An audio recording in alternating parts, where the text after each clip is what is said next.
Today we're going to look at multiplying polynomials. Now, there are different kinds of polynomials. Polynomial, the word poly means more than one, and nomial means term. So polynomial is more than one term. And so both binomials and trinomials are polynomials. Uh, Binomial being two terms and trinomial being three terms. But we'll also be looking at multiplying a monomial, which is one term, to a polynomial. So I wanted to go ahead and put the definition of all those up on the board.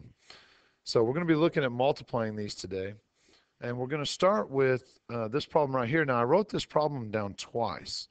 Now, the second time, I color coordinated it. And the reason why I did that is because whenever you are multiplying a monomial times, in this case, a binomial, we're going to be doing the distributive property. And I always draw in my mountaintops. But whenever you are distributing this, the coefficients, which are our big numbers that are in blue right now, do what they're supposed to do, which is whenever you distribute, you multiply.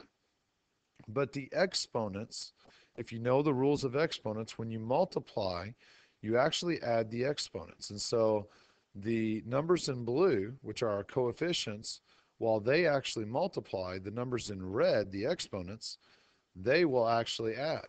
And so whenever you do the distributive property here, we do 3x to the third times 4x to the fourth. That would give me 12.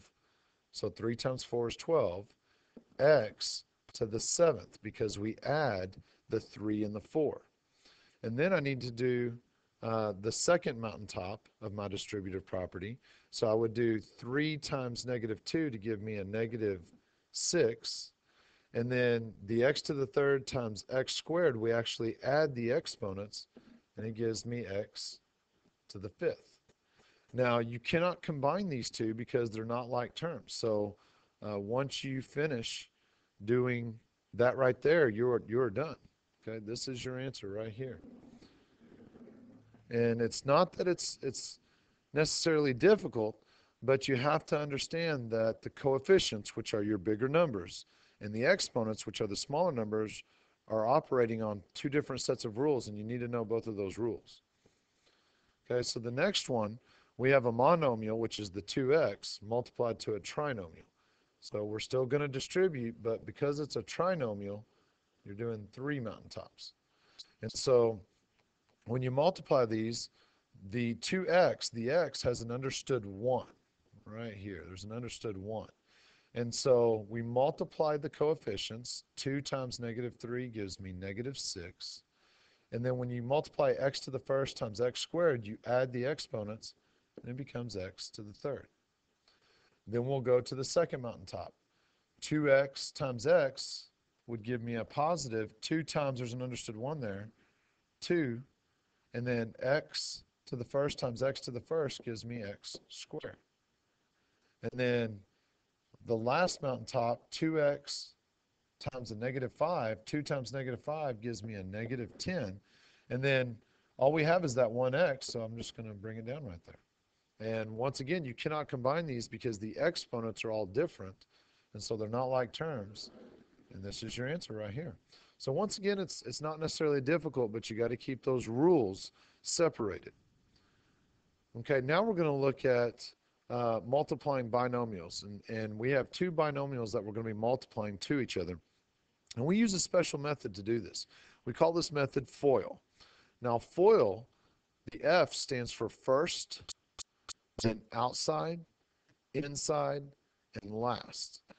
And so whenever you're doing this, whenever you see first, FOIL, first means the first term in each set of parentheses. So that would mean this x times this x. Now, all of FOIL is multiplying. So when you do the first, outside, inside, last, you're multiplying through all of this. So x times x would give me x squared. So we actually add the exponents. Then outside. Now outside is the one that most kids have difficulties doing.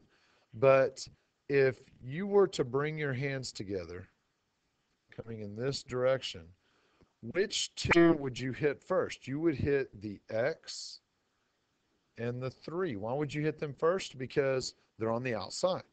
So this x times 3 is outside, and that gives us a positive 3x.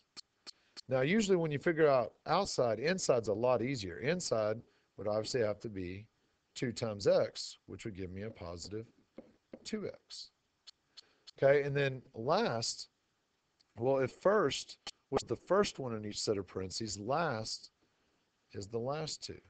And so 2 times 3 gives me a positive 6. And once you get done with this, then you can look to see if you can combine any like terms. Well, 2x plus 3x gives me 5x. And so x squared plus 5x plus 6, and that is my answer. I cannot combine anything else. And so this right here is a very common problem in algebra, and we do this problem using FOIL. So taking a look at another one, this is another FOIL problem. So f is first. So first would give me 3x times 4x, which is 12, and then you add the exponents, would be x squared. Outside would be the outside 2, so 3x times 2 would give me a positive 6x. Inside would be negative 5 times 4. That would give me a negative 20x. And then last is the last 2 in each one is negative 5 times 2 would give me a negative 10. And once again, we finish up. We have like terms here. We usually will have like terms from the outside and the inside. Okay, these two terms here in the middle. And we combine those. And 6 minus 20 would give me a negative 14x. And then you bring down the minus 10. And that is your answer right there. So taking a look, we have two special binomials. Now this one right here doesn't look like a binomial. And by the way, these are two separate problems.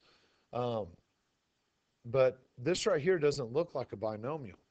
Normally, when you see an exponent on the outside of the parentheses, we would distribute it inside.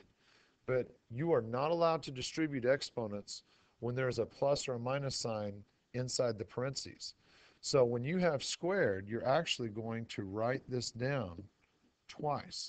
The squared means to write that problem down twice. Well, now once you write that down, it's obvious that it's FOIL. So we'll go first and get x squared. Outside gives me a negative 3x. Inside gives me a negative 3x.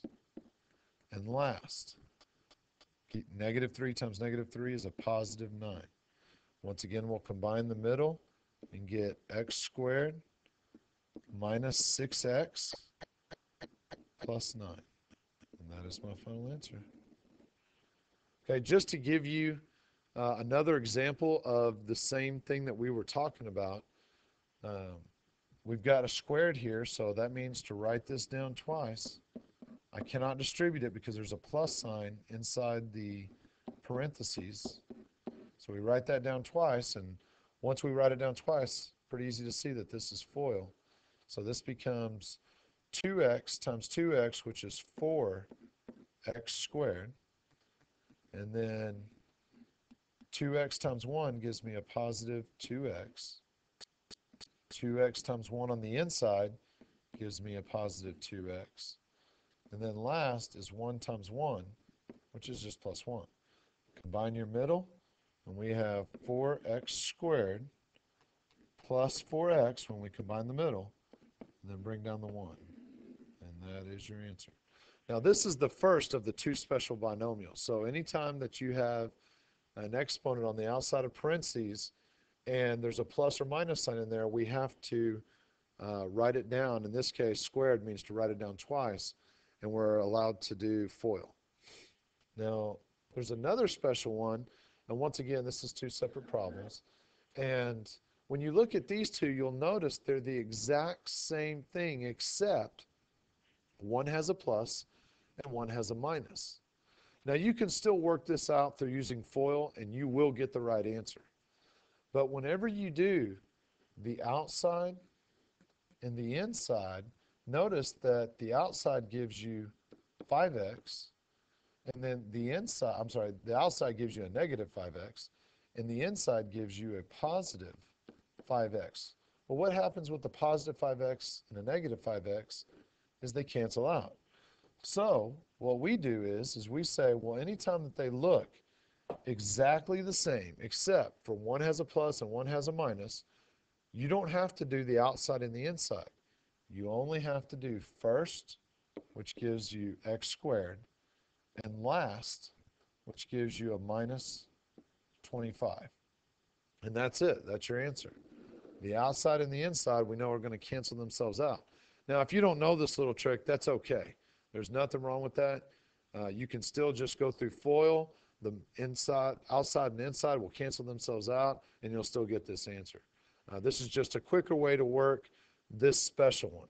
So once again, when I look at the one on the right, this is the exact same, 7x, 7x, 4 and 4, except one has a minus, one has a plus. So I don't need to do the outside and the inside. I can simply do the first, which would give me 49x squared, and the last, and that gives me a negative 16. Now the problem with this is that kids forget that it has to look exactly the same, and they try to do this on every single problem and end up getting this wrong. So once again, if you don't understand this exactly what it's supposed to look like, then just go ahead and do FOIL all the time, and you'll still get the right answer. Okay, and looking at our last one, this is a binomial times a trinomial. Now, we cannot use FOIL here because it's not two binomials. So in this case, what we're going to do is we're going to do the distributive property. But I can't just do the distributive property from 2x. I'm also going to have to do the distributive property from negative 3. So there are going to be a total of 6 mountaintops that we're going to be working here. So I'm going to start with my 2x. I'm going to erase this, and I'm going to go ahead and start from the beginning. We've got 2x times 3x squared. That gives me 6x, and remember there's an understood 1 here, to the third. So we add the exponents. Then we do the second mountaintop. That gives me 2 times negative 4 is negative 8x squared. And then 2x times negative 7 gives me a negative 14x. So I've done my 3 mountaintops for my 2x. Now I have to do 3 mountaintops from the negative 3. Now I know I go under, and my kids are always like, those aren't mountains, they're valleys. Well, I'm still going to say mountaintops because mountaintops mean to multiply. So negative 3 times 3x squared gives me a negative 9x squared. And then negative 3 times negative 4 gives me a positive 12x. And then negative 3 times negative 7 gives me a positive 21. Okay, once you do all those mountaintops, now to finish up, let's see if we have any like terms. Do I have anything else that has x to the third? No. So we'll bring that down. And then I like to mark it out so that I can see that I've used it. Do I have any other x squareds? Yes, I do. So negative 8x squared and negative 9x squared gives me a negative 17x squared. So now I can mark those off. Now we have negative 14x and 12x. So that gives me a negative 2x.